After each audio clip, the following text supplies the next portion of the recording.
जय श्री ओम नमः सिद्धेभ्यः। सर्वमंगलमांगल्यं सर्वकल्याणकारकं प्रधानं सर्वधर्माणां जैनं जयतु शासनं जैनं जयतु शासनं जैनं जयतु शासनं। पंच परमेष्टि भगवान की जय हो। आचार्य श्री गुरुवर कुंद कुंद महाराज की जय हो। आचार्य श्री गुरुवर विद्यासागर महाराज की जय हो। बोलिए परम पूज्य निर्यापक श्रवण मुनि पुंगव श्री सुधा सागर जी महाराज की समस्त आचार्य संघ की।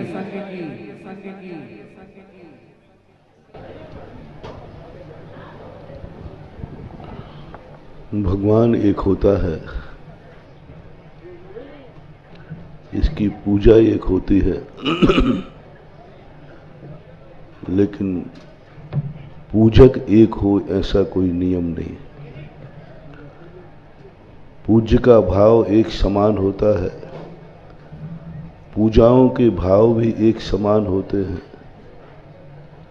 लेकिन पुजारी एक समान हो ऐसा कोई नियम नहीं। पूजक उसी एक भगवान से कितने दृष्टिकोणों से देखता है। एक वस्तु है, उसको कितने लोग कितने प्रकार से देख सकते हैं। एक पुरुष को यहां खड़ा कर दिया जाए तो उस पुरुष को कितने लोग कितनी दृष्टि से देखेंगे। पिता बेटे की दृष्टि से देखेंगे, मेरा बेटा खड़ा हुआ है।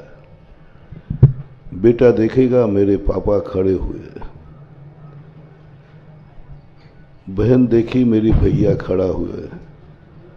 भांजा मामा का रूप देखेगा। पत्नी की दृष्टि पति पर रहेगी। वस्तु एक है, विचार कितने हैं, सोच कितने हैं। एक के मुख से दुआ निकल रही है, मेरा बेटा खड़ा है, आशीर्वाद। और एक बेटा कह रहा, मेरे पापा खड़े हैं, मुझे आशीर्वाद। एक आशीर्वाद दे रहा है और एक आशीर्वाद ले रहा है। व्यक्ति एक ही है। वो सबको आशीर्वाद देने का पात्र नहीं है, सबका आशीर्वाद लेने का पात्र नहीं है। पिता से आशीर्वाद ले सकता है, पिता को आशीर्वाद दे नहीं सकता। और बेटे को आशीर्वाद दे सकता है, पिता को आशीर्वाद नहीं दे सकता। कितना दृष्टिकोण, एक व्यक्ति को कितने लोग कितने तरीके से देखते हैं, और वह उनके भाव भी भिन्न भिन्न होते हैं, परिणाम भी भिन्न भिन्न होते हैं। और भिन्न भिन्न परिणाम है तो कार्य और फल भी भिन्न भिन्न ही होता है। भगवान 24 घंटे में एक समान नहीं होते। भगवान की ताकत एक समान नहीं होती। 24 घंटे में भगवान का स्वरूप अलग अलग होता है। जब भगवान सुबह गादी पर रहते हैं, उस समय उनका स्वरूप अलग है। और जैसे ही भगवान पांडुकशिला पर बैठते हैं, जैसे ही हम अभिषेक पाठ पढ़ते हैं, मंगल पाठ पढ़ते हैं, भगवान का एनर्जी बदल जाती है। सारी जितनी भी फ्लॉपी थी सब लॉक हो जाती है। भक्त क्या चाहता है, इस समय क्या कार्य करना है, वही भगवान की मूर्ति अभिषेक के समय दाता बन जाती है। वही मूर्ति मंदिर में बैठकर हमें कल्याणकारी है। भगवान कल्याणकारी नहीं है उतने जितनी मूर्ति है। भगवान को हमें जब मिलते हैं तो हमें भगवान के अनुसार चलना पड़ेगा। भगवान को तुम अपने अनुसार नहीं चला सकते, क्योंकि वो भगवान तुम्हारे लिए नहीं बने हैं, वो अपने लिए बने हैं। साक्षात 24 भगवान हैं, वो तुम्हारे लिए भगवान नहीं बने हैं, वो स्वयं के लिए भगवान बने, स्वयं के सुख के लिए भगवान बने, स्वयं के दुख मिटने के लिए भगवान बने। जितने भगवानों से पूछो कि भाई तुम भगवान क्यों बनते हो, बोले आत्मा का सुख पाने के लिए। मैं दुख से घबरा गया हूं, मैं सुखी होना चाहता हूं। मैं संसार से घबरा गया हूं, मैं संसार से पार होना चाहता हूं। वो सब अपने लिए करते हैं। कोई भी व्यक्ति जब अपने लिए करता है, उससे हमें कुछ भी मिलने वाला नहीं है, कुछ भी नहीं मिलने वाला, क्योंकि वो अपने लिए बना है भगवान, तुम्हारे लिए थोड़ी है। संसार में भी जितने लोग हैं, कौन किसके लिए बना है, बस उसी को मिलने वाला है। किसके लिए बना है वो? एक आदमी है जो अभी किसी के लिए नहीं है। एक जंगल का पेड़ है, वो किसी के लिए नहीं है, उगा है। जंगल के पेड़ों को मांगलिक नहीं माने थे, जंगली पेड़ों को मांगलिक नहीं मानते, क्योंकि वो पेड़ अपने आप हुआ है, अपने लिए हुआ है। दुनिया ने क्या, किसके लिए क्या है, वो वही एनर्जी उसी को प्राप्त होगी। एक पुरुष सबको आशीर्वाद नहीं दे सकता, फलेगा ही नहीं, फलेगा ही नहीं। लेकिन वो पिता किसका है? जिसका पिता है वो बेटा जो पैर छुएगा आशीर्वाद देगा, बेटे को आशीर्वाद फलेगा, फलेगा। अब वो कहे जब बेटे को दे दिया तो सबको और दे दूं, पहली बात तो देगा ही नहीं। दे दे तो तुम झगड़ा करोगे, तू किसको आशीर्वाद दे रहा है?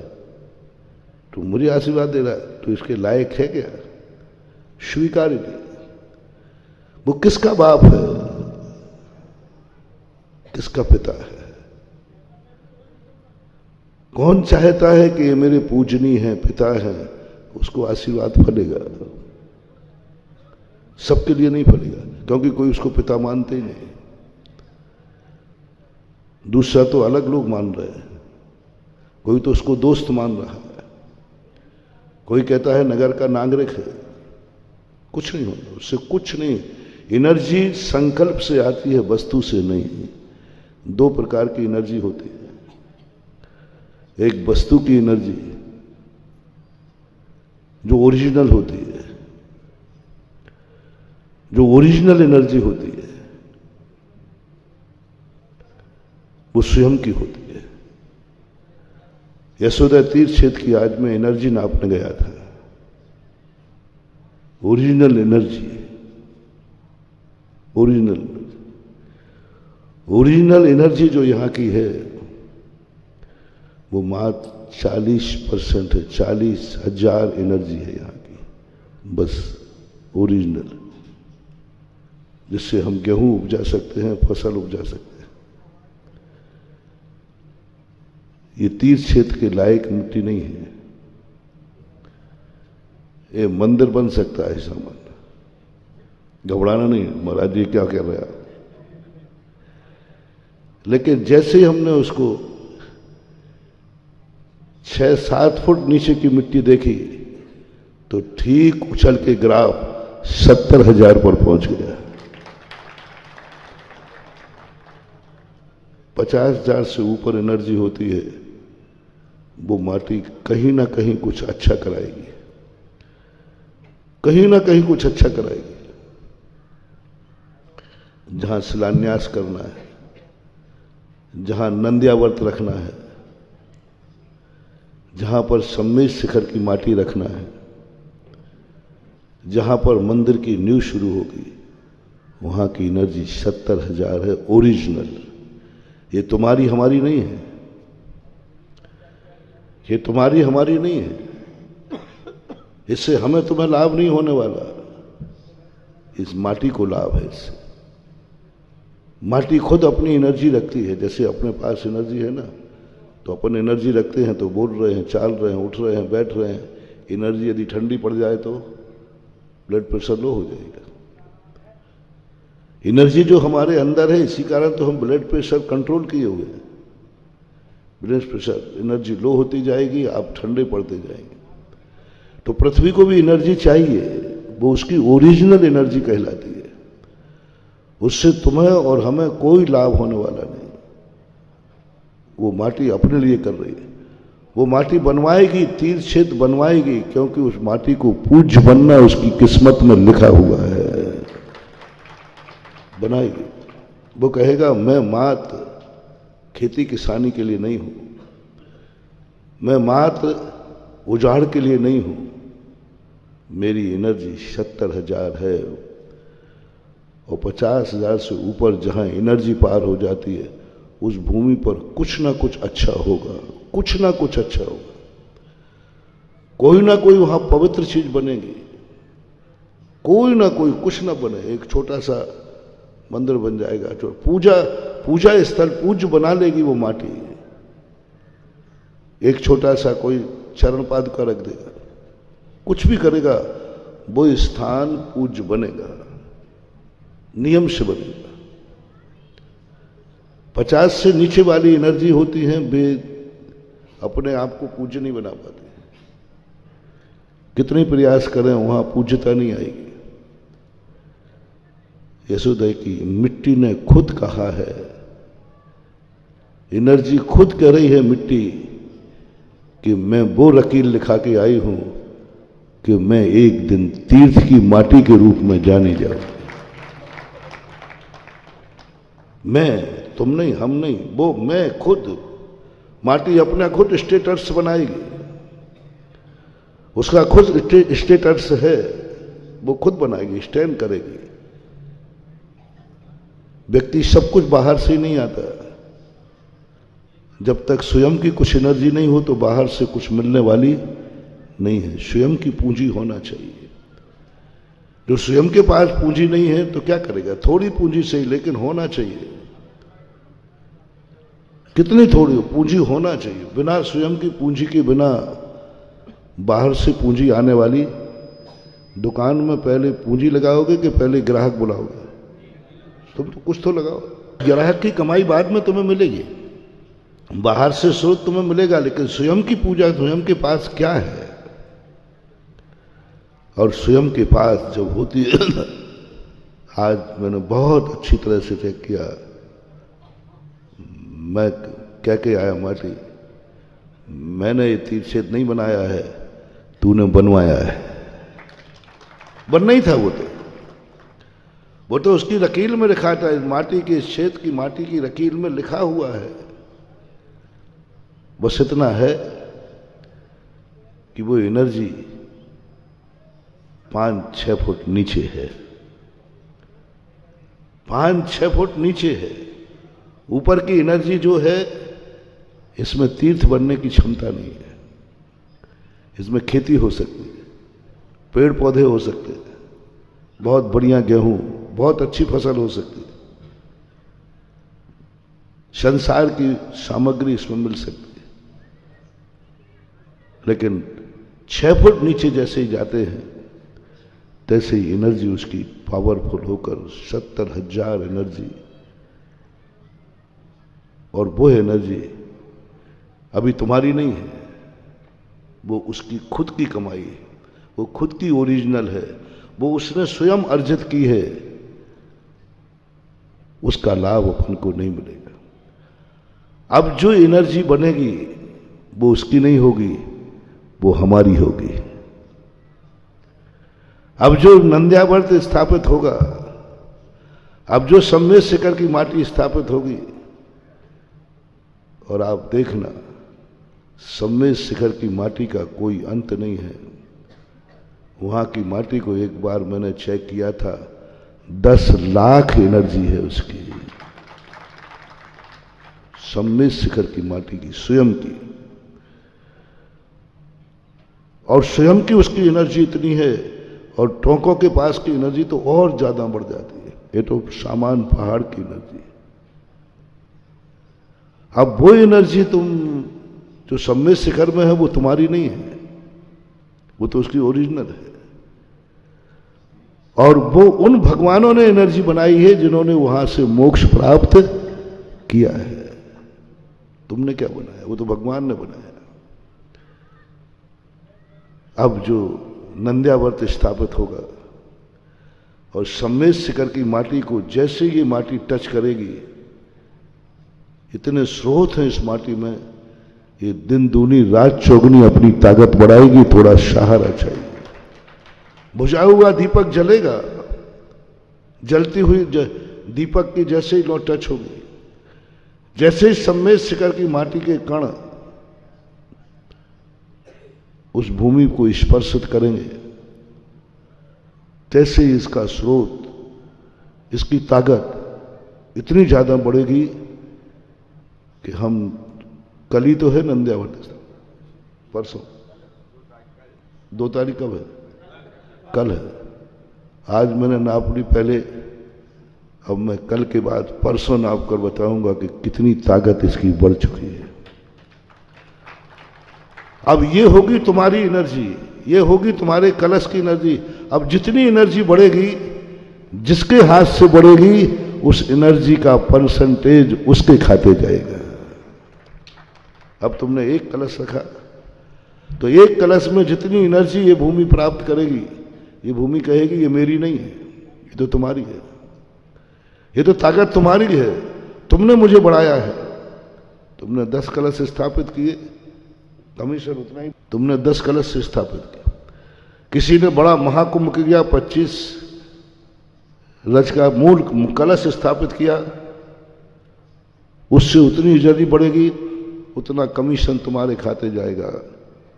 कल से ये क्षेत्र, अभी ये क्षेत्र स्वयं का था, ये क्षेत्र अपने आप में धरती का था, ये क्षेत्र स्वयं वो कमा रही थी, स्वयं खा रही थी। कल के बाद ये क्षेत्र एक कंपनी बन जाएगा, जिसका शेयर होगा, मुनाफा उसके खाते जाएगा। शेयर, कल से शेयर होगा इसका, कल से शेयर होल्डर खुलेंगे इसके, कल से शेयर होल्डर खुलेंगे। और जैसे तुमने कलशों की स्थिति बनाते जाओगे, उतने ही शेयर आपके माने जाएंगे। आपके 100 कलश हैं तो 100 शेयर हो गए, 11 कलश हैं 11 हो गए, 50 हैं 50 हो गए, और 1008 हैं तो 1008। ये तो शेयर कंपनी बन जाएगी कल से। और वो जो शेयर कंपनी की पूंजी तुमसे ली जाएगी, जो कलश के रूप में रहेगी, वहीं तय होगा तुम्हारा कमीशन।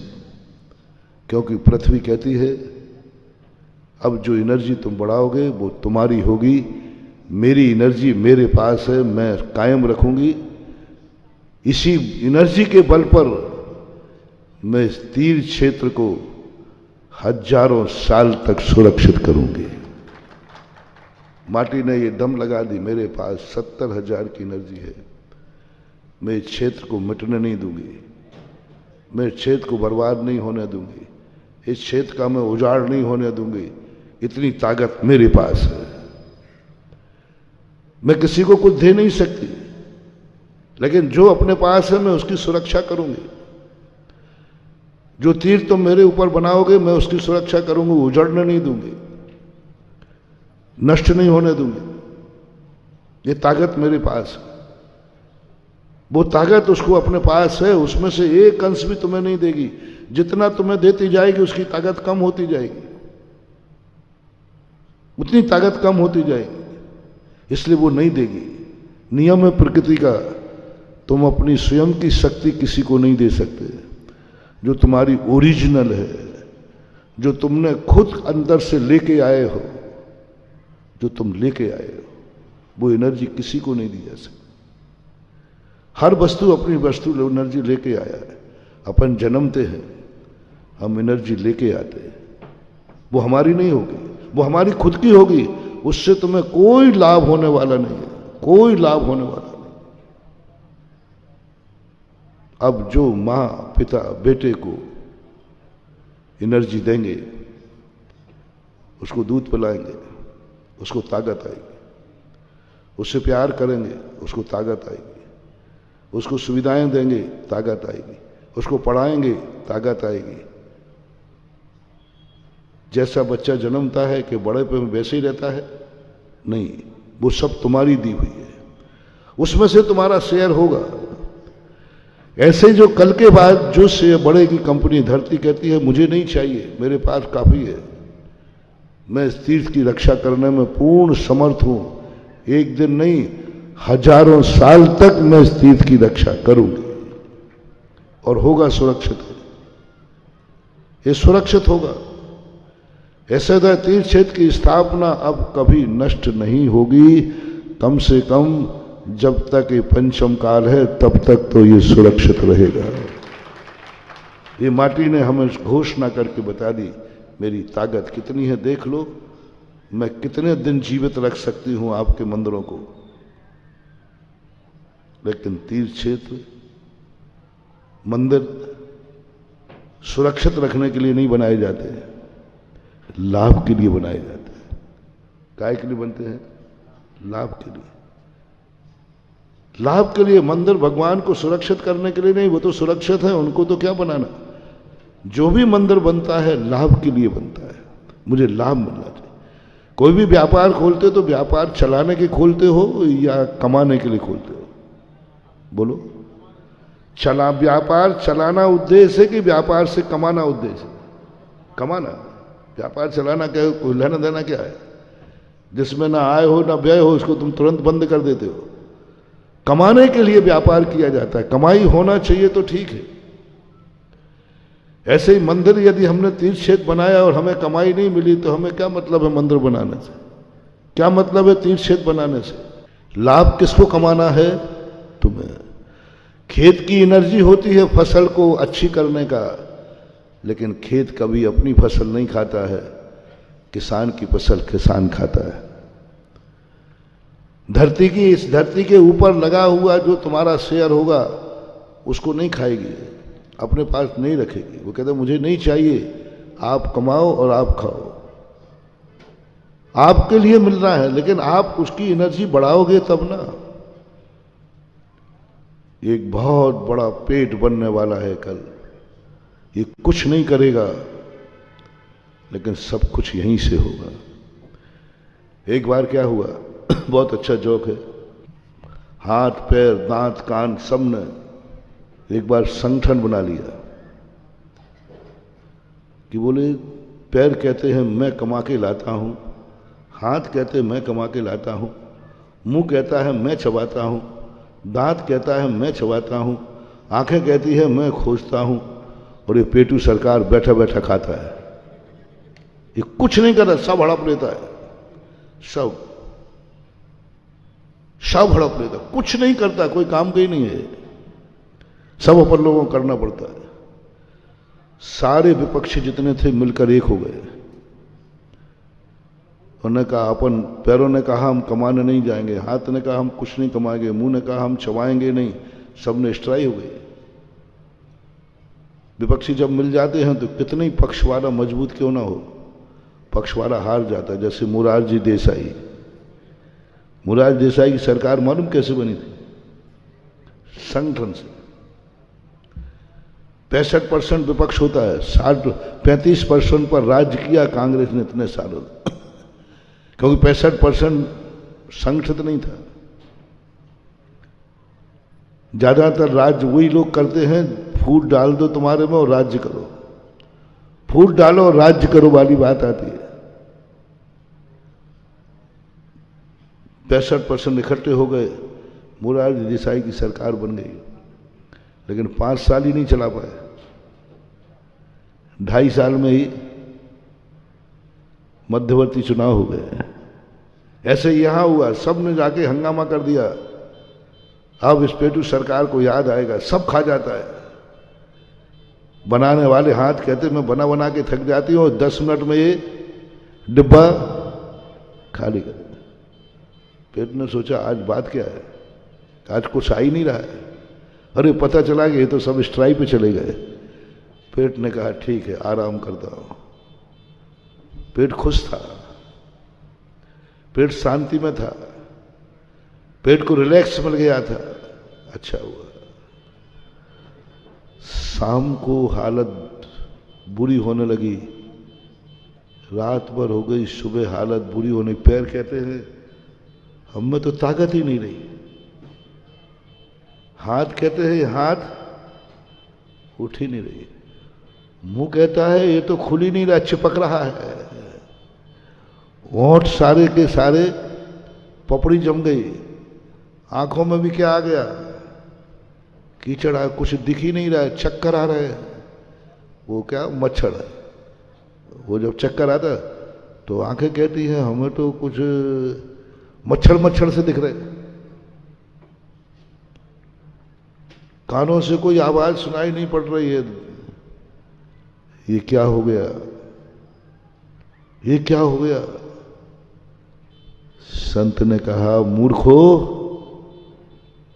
ओ मूर्खो,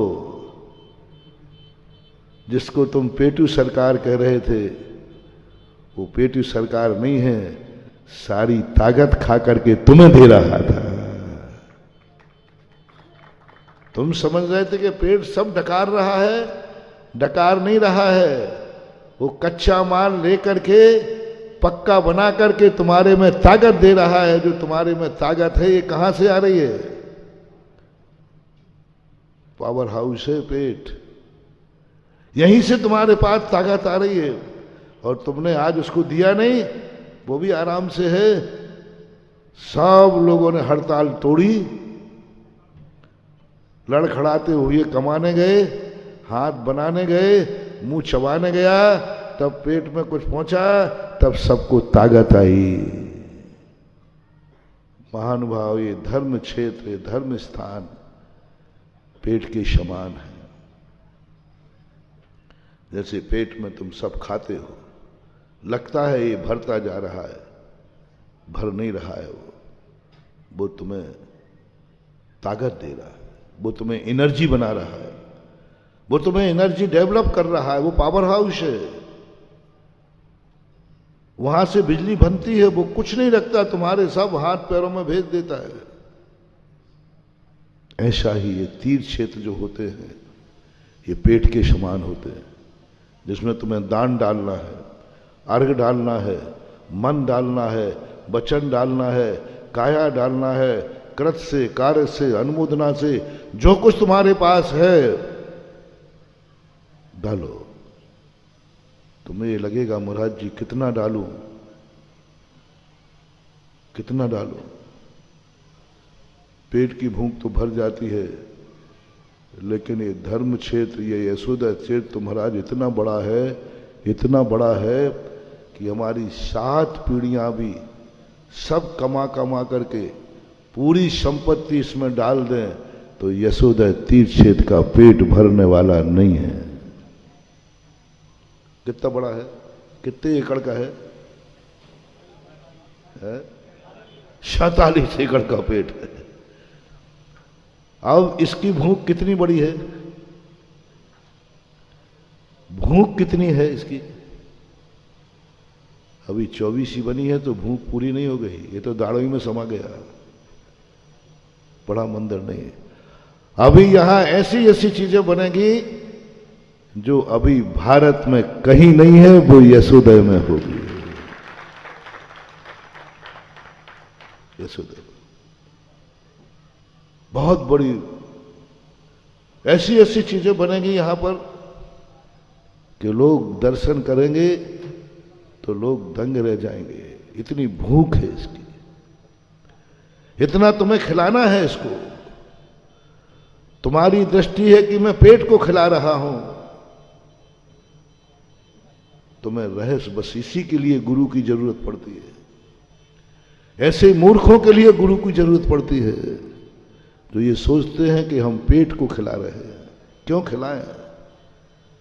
पैर जाते हैं कमाने, पैर कहते क्यों खिलाएं, मुझे क्या मिलने वाला है? हाथ रोटी बनाते हैं, क्यों बनाऊं, मुझे थोड़ी खाना, खाना तो पेट को है। मुंह कहता है मैं क्यों चबाऊं, चबाने के बाद मुझे क्या मिल रहा है? चबाने के बाद कहां गया? तो मुंह कहता है मैं क्यों चलाऊं, मुंह कहता है मैं क्यों चलाऊं, मुझे क्या मिलने वाला है? ये मूर्खों का सोच होता है। लोग सोचते हैं कि मेहनत हम करें और खाए कोई। मेहनत मैं करूं और कहता पेट भरने के लिए कर रहे हैं। पैर कहते मुझे कब भरोगे? पेट भरने के लिए सबको ये लगता है। मैं कमाऊं, दिन रात साची झूठी बोलूं, मेहनत करूं, सब करूं और अंत में यशोदा तीर्थक्षेत्र को दे दूं, इसका पेट भरूं। समझना, मैं जो तुम सोचते हो वही मैं सो कह रहा हूं। मैं कमाऊं, मैं व्यापार करूं, मैं धंधा करूं, साची बोलूं, झूठी बोलूं, इधर घूमूं तो लाल तौलिया बांध करके बैसाखी उगावनी करूं, सब कुछ करते हो आप। कितनी रिस्क लेते हो आप। और सब यशोदा तीर्थ को दे दो, इसका पेट भरूं। मैं तो नहीं भरूंगा, कमाई मेरी है, मैं नहीं दूंगा यशोदा तीर्थ से। लेना देना क्या है हमें यशोदा तीर्थ से? क्या मिलने वाला हमें? बस तुम्हारी वही दशा होगी जो हाथ पैरों ने मीटिंग करके ट्राई कर दी। पैर कहते मैं जाऊंगा ही नहीं कमाने, हमें क्या मिलने वाला है? हम तो 2 किलोमीटर जाएं, 4 किलोमीटर आए तो थक और जाते। बोलो पैर थकते हैं कि नहीं? इन पैरों को बेचारों क्या मिलता है? क्या मिलने वाला उसको? पैरों ने कहा मैं कोई पागल हूं क्या? हाथ कमा कमा के थक गए, वो कहते मुझे क्या मिलने वाला? मुंह चबा चबा के थक गया, मुझे क्या मिलने वाला है? ये सोच इन सब ने जब सोच किया, अंत में जब दुर्दशा हुई, अंत में जिसको पेटू कह रहे थे ना, अब क्या कह रहे हैं? हे पेटू सरकार। हाँ, पेटू सरकार, क्योंकि ताकत नहीं। पेट में नहीं पहुंचेगा तो तुम ताकत कहां से लाओगे? पैरों में ताकत कहां से आएगी? इन हाथों में ताकत कहां से आएगी? मुंह में ताकत कहां से आएगी? नाकों में? सारे शरीर में जो एनर्जी ताकत है, बोलो इसका मूल पावर हाउस कहां है? बोलो। बस मान भाई, बहुत बढ़िया उदाहरण है। कहां से आएगी तुम्हें 2 रुपया कमाने की ताकत? कहां से आएगी तुम्हारे लिए दुकान तक जाने की पैरों में ताकत? कहां से आएगी तुम्हारे लिए अच्छा घर देखने की ताकत? कहां से आएगी? कहां से मिलेगा तुम्हें महल? ये ताकत देगा ये यशोदा तीर्थक्षेत्र का पेट। पेट की उपमा दे रहा हूं। अब इसमें डालो, तुम कितना डालते हो? अब ये तुम्हारे डालने के ऊपर है। और तुम्हारे मन में ये आ गया कि यशोदा तीर्थक्षेत्र से क्यों मेरी कमाई है, ज्यादा दिन नहीं चलने वाली, बहुत जल्दी, थोड़े दिन उछलोगे, 2-4 घंटे उछले हाथ पैर, शाम तक उछले। उपवास के कितने दिन के बाद पैरों में? अनंत चौदस को उस दिन माली जल्दी सोता है। 14 की रात में क्या क्या के सोता है? 14 के भूखे हैं बनिया।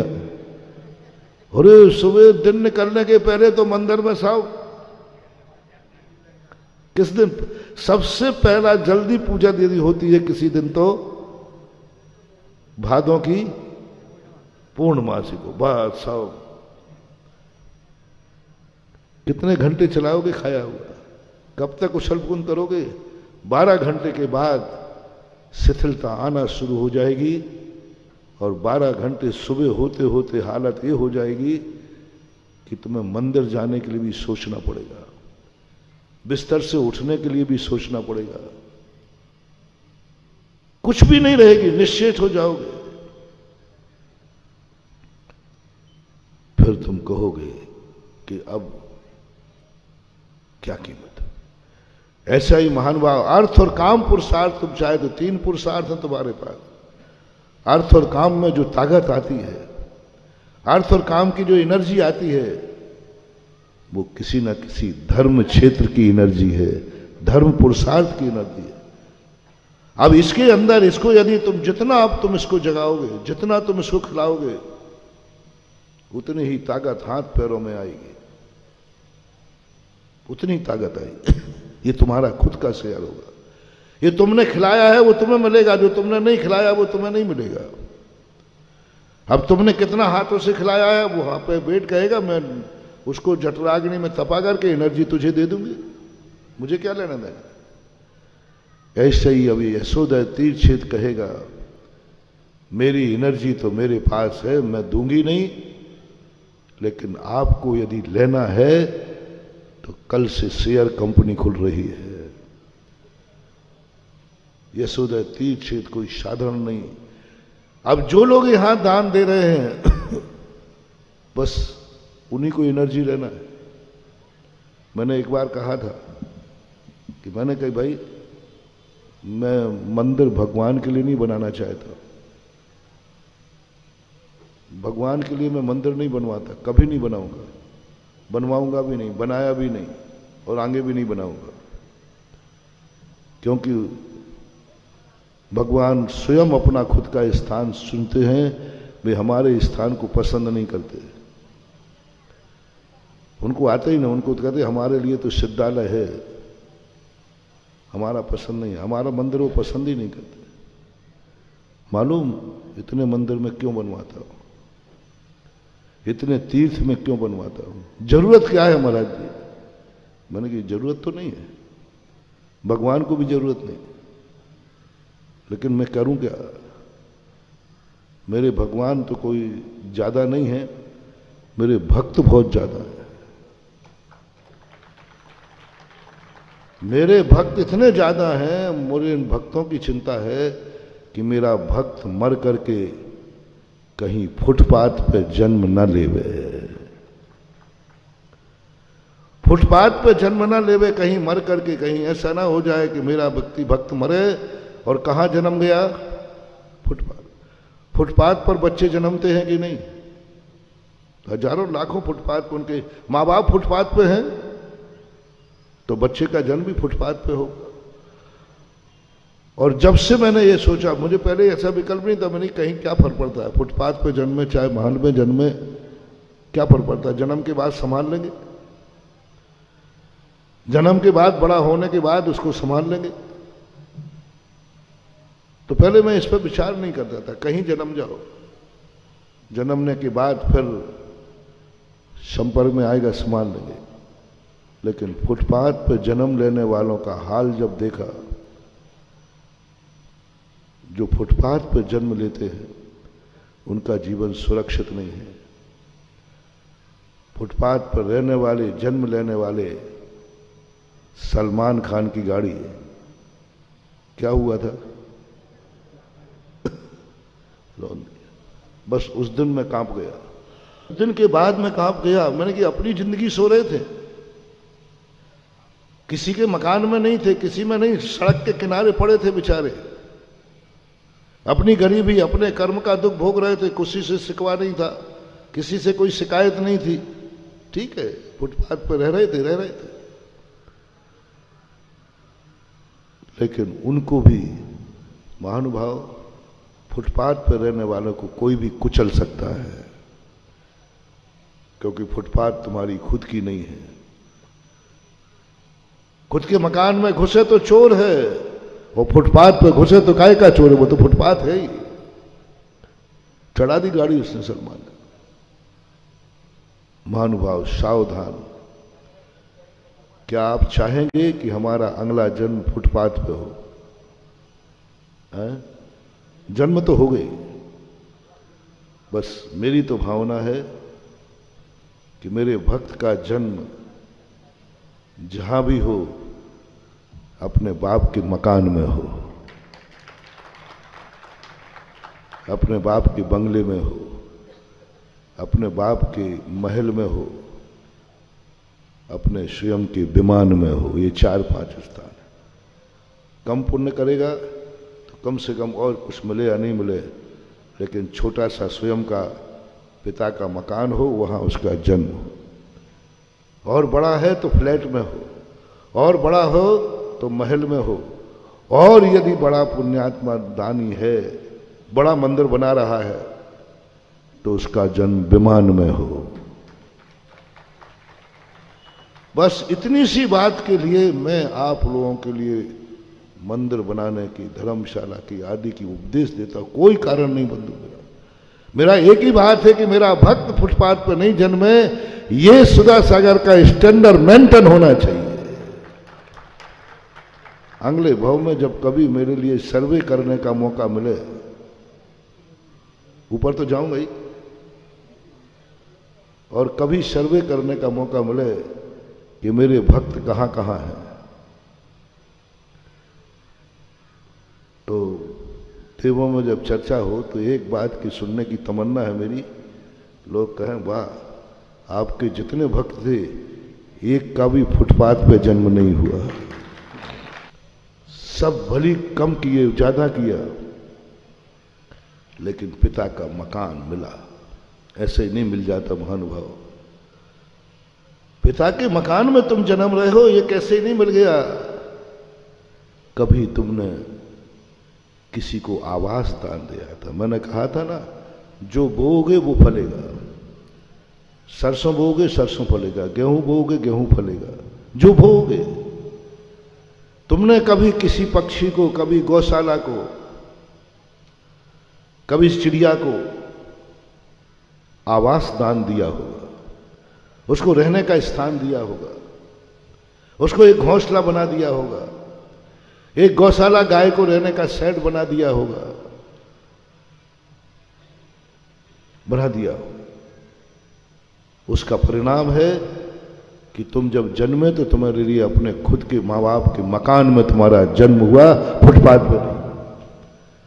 थोड़ा और तुम्हें बड़ा फ्लैट मिला, बंगला मिला, तुमने कभी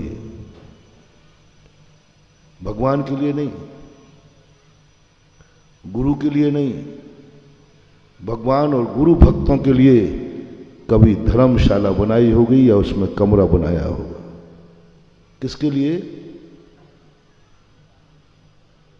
भगवान के लिए नहीं, भगवान के भक्तों के लिए।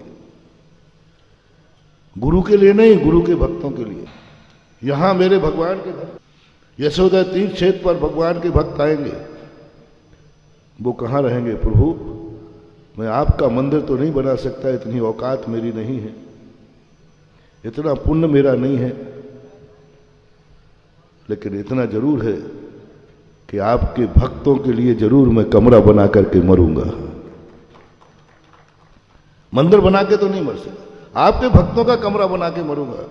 जब भी यहां आपका भक्त आएगा, जब भी यहां गुरु महाराज आएंगे, उनके दर्शन करने जो भक्त आएगा, उस भक्त के लिए मैं कमरा बनाऊंगा। तो तुमने जब धर्म से जोड़ दिया है, अब तुम्हारा जन्म किसी छोटे से मकान में नहीं, किसी बंगले में होगा। वो तो क्वालिटी है। जिस क्वालिटी का दान उसी क्वालिटी का फल, जिस क्वालिटी का खेत उसी क्वालिटी का फल, जिस क्वालिटी का बीज उसी क्वालिटी का फल। पूज्यवर कुंद कुंद स्वामी प्रवचन सार की चारे छूलका के अंदर 2 गाथाओं में ये बात बोलते हैं। जैसा खेत होता है वैसे ही, जैसा बीज होता है वैसे ही फसल होती है। ये मत समझना कि सभी खेतों में एक सी फसल आती है। आपको मालूम भी होगा, सभी खेत एक समान फसल देते हैं क्या? सभी बीज एक समान फसल देते हैं क्या? नहीं, बीज में भी अंतर होता है। बीज भी अलग अलग क्वालिटी के देते। कोई बीज बड़ा होता है, कोई में अच्छे फल लगते हैं, कोई में छोटा फल लगता है। बस यहां भी यही सिस्टम होता है। फिर कल के दिन तुम कहोगे हमारे लिए, हम दोनों ही सब मेहरौनी में तो रहते थे, ये तो जन्म गया महल में और मैं तो जन्मे 2 कमरों के मकान में, और एक जन्म गया फुटपाथ पे। और तीनों को अवध ज्ञान होगा, तीनों को कोई ज्ञान हो गया, जाति स्मरण हो गया, तो कि हम तीनों मेहरौनी के रहने वाले हैं, हमें फुटपाथ क्यों मिला? वही खाता उठा जाए। तूने यशोदा तीर्थ क्षेत्र में कुछ भी दान नहीं दिया जिंदगी में, इसलिए तुझे फुटपाथ मिला। तूने कभी आवास दान दिया ही नहीं। फिर दूसरा कहेगा साहब मुझे ये छोटे से कमरे वाला बाप क्यों मिला? बोले तूने दिया तो था, लेकिन पशु पक्षियों को आवास दिया था। दूसरा कहे साहब मुझे थोड़ा सा बंगला क्यों मिल गया, तो तुरंत सब लिखा हुआ मिलेगा, सब पढ़ने वाला चाहिए। हमारे यहाँ कोई घोटाला नहीं होता। हमारे यहाँ कर्मों की एक ऐसी व्यवस्था है जिसमें आज तक कभी ये कंप्यूटर फेल नहीं हुआ, कभी फ्लॉपी उड़ती नहीं, कभी फेल होता नहीं। कर्मों की नेचुरल व्यवस्था, नेचुरल कंप्यूटर फिट है सारे विश्व में, और उसका सबके एक एक आत्मा में कंप्यूटर फिट है, कहीं गलती हो ही नहीं सकती। बोले तुम्हें बंगला क्यों मिला, मालूम, तुमने एक तीर्थ क्षेत्र पर भगवान का मंदिर नहीं बना सके, तो प्रभु आपका मंदिर तो नहीं बना पाऊंगा, लेकिन आपके भक्तों के लिए जरूर मैं आवास दूंगा। ये पूजा से भगवान को कोई लाभ नहीं है। लाभ किसको है? जितने पूजा कर रहे हैं। यदि भगवान को लाभ हो और मुझे लाभ हो तो ये पूजा में जो तुमने दान दिए हैं सब कर्ज मेरे खाते जाएगा, और इस पूजा से ना मुझे लाभ है ना भगवान को लाभ है, फिर भी मैंने तुम्हें प्रेरणा दी है करने की, तो लाभ किसको है? जल्दी बोलो, तो कमीशन दो। जो लाभ कमाएगा वो देगा, सीधी सी बात, टिट फॉर। तुम्हें लाभ है तो मुझे कमीशन मिलेगा, पक्का मिलेगा। यही तो मेरी कमाई है, और है क्या। जितने भक्तों के पुण्य बढ़ेगा, जितने भक्त हमारे खुश होंगे, जितने भक्त हमारे समृद्ध होंगे, जितने भक्त हमारे अच्छे सब तरफ से भरे पूरे रहेंगे, वही दुआ तो हमारी कमाई है रे, और है क्या। कौन सा धन चाहिए, कौन सी दौलत चाहिए? वो दुआ जब तुम कहोगे महाराज आज हमारा विमान में जन्म हुआ, तो मैंने क्या करूं मैं? अरे महाराज आपकी कृपा से, आपकी प्रेरणा से मैंने यशोदा तीर्थ क्षेत्र में जिनालय बनाया था, उसकी बदौलत बस वही दुआ मेरा कमीशन होगा। वही दुआ के कारण से मैं तुम्हारे लिए प्रेरणा दे रहा हूं, बस, और कोई कारण नहीं है बंधु। मेरी कारण है तुम्हारी दुआ, और तुम्हारे लिए लाभ है उस वस्तु की प्राप्ति, क्योंकि आवास दान तुमने दिया। तो आज मैं जो बात कह रहा हूं, कल जो होने वाला है, आज ये तीर्थ अपने आप में इंडिविजुअल व्यापार है, एक दुकान है, एक दुकान है। जो माटी अपनी कमा रही थी, खा रही थी, व्यापार चल रहा था, कल इस कंपनी का, ये दुकान कंपनी का रूप रहने वाली है। और कंपनी जो होती है वो शेयर, कल से कंपनी का रूप ले लेगा यशोदय तीर्थ क्षेत्र, और शेयर होल्डर खोले जाएंगे।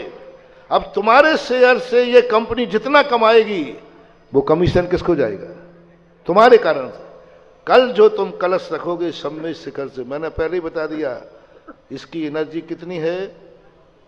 70,000 एनर्जी है इस तीर्थ क्षेत्र के 5 फुट नीचे जहां तुम कलश रखोगे।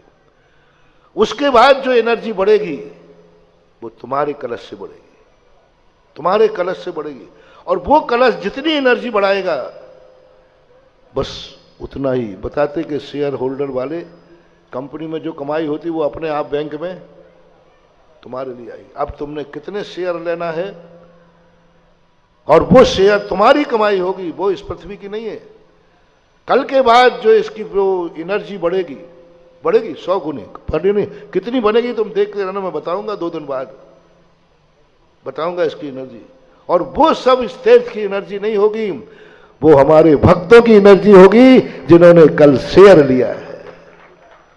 अब तुम चाहते हो कि यशोदा तीर्थ क्षेत्र से हमें सदा इनकम होती रहे, यशोदा तीर्थ क्षेत्र की इनकम सदा मिलती रहे हमें, इसी भाव में नहीं, मरने के बाद भी, स्वर्गों में भी। जब तक तीर्थ क्षेत्र रहेगा, जब तक कंपनी रहेगी, उसका कमीशन हमारे घर में आते रहना चाहिए। जब तक ये तीर्थ क्षेत्र रहेगा तो आपको 70,000 से ऊपर आपको शेयर डाल के इसकी ताकत बढ़ाना है। और इसकी जितनी ताकत बढ़ेगी, अब वो किसकी होगी? तुम्हारी होगी। जो मैं मूल विषय कह रहा था, जो साक्षात भगवान बने हैं ना, ये हमारे कोई काम के नहीं है, क्योंकि वो तो अपने आप भगवान बने हैं, अपने लिए बने हैं, हमारे लिए क्या। लेकिन मंदिर का भगवान हमारे लिए है, क्योंकि ये भगवान सिद्धालय से उतर के किसके लिए आया है? बोलो, मंदिर में जो भगवान आया है वो किसके लिए आया है? अपने लिए। और जो अपने लिए होगा वो ही अपने काम आएगा। जो अपने लिए होगा वो ही अपने काम आएगा। जल गंधोदक काम आता है कि जल काम आता है? क्यों? जल की स्वयं की एनर्जी है, ताकत है, वो हमारे काम नहीं आती। हमारे काम आती है गंधोदक की एनर्जी, क्योंकि उस जल में गंधोदक की ताकत किसने दी? बोलो, जल की स्वयं की ताकत है कि तुम्हारे कारण से गंधोदक में जल में गंधोदक की ताकत आई? तुम्हारे कारण। तुमने उस जल को उठाकर भगवान के ऊपर डाला, उसकी एनर्जी एकदम उछल गई, एकदम उछल गई। जल कहता है ये ताकत कहां से आ गई? इतनी ताकत कि मुझे मुनि महाराज भी सिर पर रख रहे हैं। इतनी ताकत, मुनिराज जो जगत पूज्य हैं, त्रिलोकीनाथ है, पंच परमेष्ठी हैं, वो भी मुझे सिर पर धारण कर रहा है। ये ताकत मेरे में कहां से आ गई? ये पवित्रता मेरे में कहां से आ गई? मुनिराज सिर पर ले रहे हैं, मुनिराज सिर पर ले रहे हैं, यानी मैं मुनिराज से भी ज्यादा ताकतवान, मुनिराज से भी ज्यादा पवित्र, मुनिराज से भी ज्यादा शक्तिमान मैं हो गया। तभी तो मुनिराज गंधोदक सिर पर ले रहे हैं। इतनी ऊंचाई, इतनी पवित्रता मुझे किसने दी? ये मेरी कमाई तो नहीं है, ये श्रावक ने दी है। बस अब वो जल जो तुम्हें दुआ दे रहा है, अब वो जो एनर्जी आ रही है वो कमाई। गंधोदक में जो एनर्जी है उसका लाभ जल को है या करने वाले को है? करने वाले को। जल तो जल ही है, करने वाले को, क्योंकि वो ताकत तुम्हारे द्वारा दी गई है। और जो ताकत तुम्हारे द्वारा दी जाएगी उसका फल भी तुम्हें ही मिलने वाला है। कल के बाद की जो ताकत यशोदा तीर्थ क्षेत्र में आएगी वो किसकी होगी? इसलिए मैं पहले पुराना हिसाब नक्की करके आया हूं आज। नहीं कल के दिन वो कहना माटी करने लग जाए ये तो मेरी एनर्जी थी, तुम्हारे भक्तों की नहीं थी। तुम्हें आज डबल लाइन खींच के आ गया, हे धरती माँ तेरी कमाई इतनी है, अब आगे की जो कमाई होगी वो मेरे भक्तों की होगी। आजकल घोटाला बहुत हो जाता है, इसलिए कल लाइन खींच के आया हूं। आपकी बता दो एनर्जी कितनी, उन्होंने बता दी मेरी तो इतनी है, आगे तुम जाना, तुम्हारा काम जाने। कल जब 1008 कलशों से शम्मेश शिखर की माटी नंद्यावर्त पर स्थापित होगी, उसके बाद तीर्थ चमकेगा, तीर्थ की ताकत आएगी। लेकिन बस हर व्यक्ति ये मान के चले कि मैं जितने कलश रख रहा हूं यही मेरे शेयर है। मैंने परसों कहा था ना, कभी जंगल में तुम संकट में पड़ जाओ, किम करते मूड हो, तब बस अब कुछ भी नहीं बचा तुम्हारे पास। तुमने जो कलश रखा है ना, आंख बंद करके उसको याद रखना, सब लूट लो लेकिन मेरा जिस कंपनी में शेयर है वो इनकम तो रुक नहीं सकती। आंख बंद करके करोगे, जंगल में भी कोई तुम्हें सहायता करने पहुंच जाएगा, क्योंकि तुम्हारा कलश यहां रखा हुआ है, तुम्हारी कमाई यहां रखी हुई है, तुम्हारे कारण से क्षेत्र की एनर्जी बढ़ी है और वो तुम्हें कहीं ना कहीं काम आएगी। सारे खर्च कर लेते हो तब एफडी काम आती है। कभी होता ना, अब कुछ राय नहीं, हमारे पास तो एफडी रखी हुई है। ऐसे ही सारी कमाई जब बंद हो जाएंगी तब यशोदा में रखा हुआ वो सम्मेश शिखर की माटी का कलश तुम्हारे काम आएगा। वो आएगा, उस समय खुलेगा भंडारा, उस समय खुलेंगे ये मंदिरों में जो तुम शिलान्यास, 2-4 दिन बाद शिलान्यास भी होने वाला है, समय आने बताएंगे। कल ये तीर्थ क्षेत्र बहुत बड़ा आनंद आ गया। आज मैं वहाँ जब खड़ा था बहुत आनंद आया और इतना आनंदित हो रहा हूँ मैं। कल इस तीर्थ क्षेत्र, महातीर्थ क्षेत्र की माटी से मिलेगा, एक गरीब आदमी को अमीर आदमी मिलेगा, एक गरीब आदमी पर अमीर आदमी की कृपा होगी, एक खेत की माटी पर अनंत तीर्थंकर जहां से मोक्ष गए हैं वो यहां पर आएंगे, उनके कण यहां आएंगे। एक कोड़ा कोड़ी 84 करोड़ 84 लाख तो सुमतनाथ भगवान के देवता आ जाएंगे और 20 भगवान है वहां। उन तीर्थंकरों की शरीर की वर्गणाएं जो वहां सम्मेद शिखर पर बिखरी हैं, माटी के कण कण में हैं, वे वर्गणाएं कल सम्मेद यशोदय तीर्थ क्षेत्र पर स्थापित होंगी।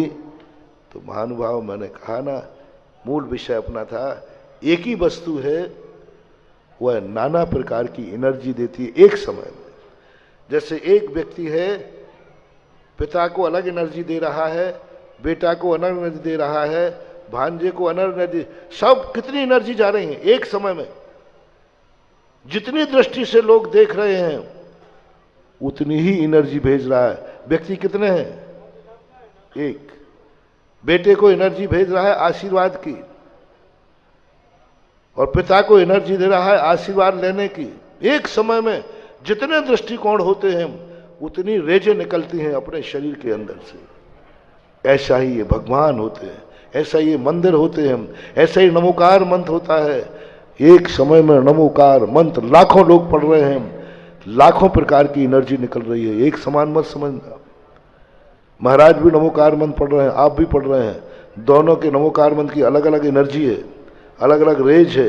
ये मूर्ति भी एक समान नहीं होती कभी। कितने लोग किस दृष्टि से देख रहे हैं, उस दृष्टि की पूर्ति करने की एनर्जी इसमें आती है एक समय में। फिर अपन चर्चा करेंगे, आज समय का हो गया। इतने कह के विराम करता हूँ। महावीर भगवान है।